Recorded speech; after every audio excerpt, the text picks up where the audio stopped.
Good afternoon and welcome back again. Russ Lambert with another thought that I think I'd like to share with you. And well, I'm saying that, but really I wish this was one that I didn't think we needed to talk about. I'm going to use an analogy to try to make my point here in just a minute. But keep in mind that when I do that, in this analogy, I'm the dog.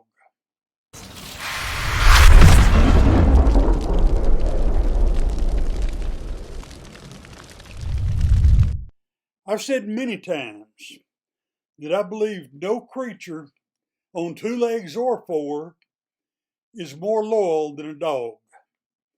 A dog seems to love you without any conditions attached, irregardless of the circumstances. If you have a dog, you probably can't recall a single time that you ever came home and that dog was not just thrilled to see you.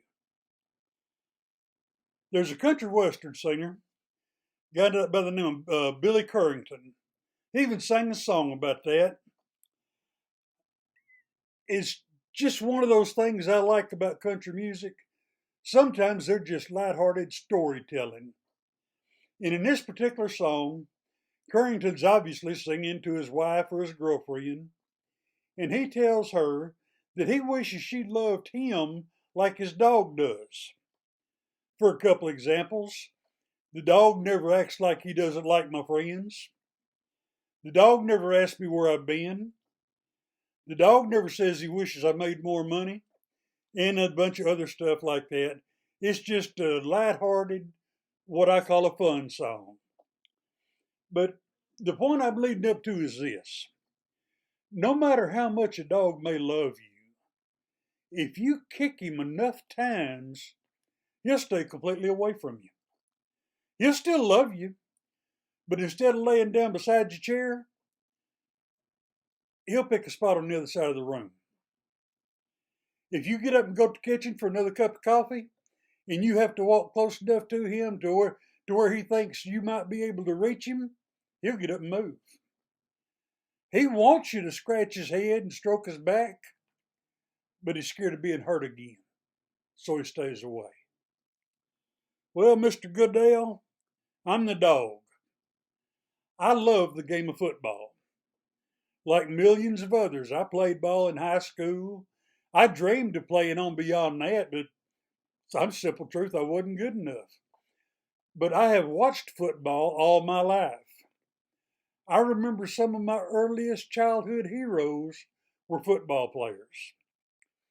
People growing up that are in my age group, they'll remember, what kid didn't want to be Bob Lilly or Walt Garrison? I used to love to watch Ernie Ladd. A little bit later, how about we remember Earl Campbell or Gale Sayers, Calvin Hill, Dick Butkus. We remember players like that you could look up to and respect them for the way they conducted themselves. Now, I don't know if any of these people, I don't know if they deserve to be on the pedestal we put them on, but we did it nonetheless. But I also don't remember ever being insulted by any of them. And more important than that, I don't remember any of these people ever flipping the middle finger to America. Now, to get back to my story, this old dog still loves football, but I've avoided it. I can count on one hand the number of games I've watched in the last 2 or 3 years. I got tired of being kicked around by the barrage of insults and just plain crap that they expect fans to tolerate. But now it seems that though I hardly even watch it anymore, you can't miss it. It's all over the internet. You can't miss the insults, even if you do miss the games. But for the record, I did not watch the game between Tampa Bay and Green Bay this past weekend. I did not hear the comments by Troy Aikman and Joe Buck, or at least not live. I've got the video of it that I'm going to play for you. Actually, I'll just play it right now. That's a lot of jet fuel just to do a little flyover. That's your hard-earned money and your tax dollars at work. That stuff ain't happening with Kamala Biden ticket. I'll tell you that right now, partner. Now, to be fair, it's not like either of them were crying out death to America or anything like that. Although there are some of us that believe a vote for Biden and Harris is just a toned down version of that. For myself, the comments caught on tape here with Buck and Aikman. Now, for myself, the comments caught on tape here with Buck and Aikman, they don't sink to the level of somebody like Colin Kaepernick on his knee, or Roger Goodell putting the name of rapists on helmets and uniforms. This by itself would not turn me away from the NFL. Do I think there should be repercussions? Not really. I don't think there should be any disciplinary action against them.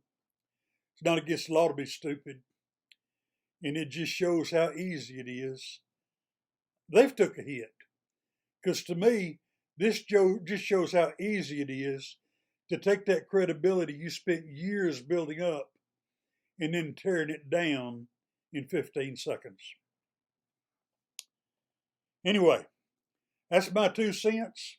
I'm interested to know what folks, if you think I may be on the right track, think I'm too easy on them, too hard on them, what you're thinking is. I figure my opinion is not going to affect things not one way or the other anyway, but that doesn't stop me from having my opinion. So let me know in the comments if you would. Subscribe if you think you might like to visit here once in a while. I'd appreciate it. But till next time, be good to one another, and God bless you.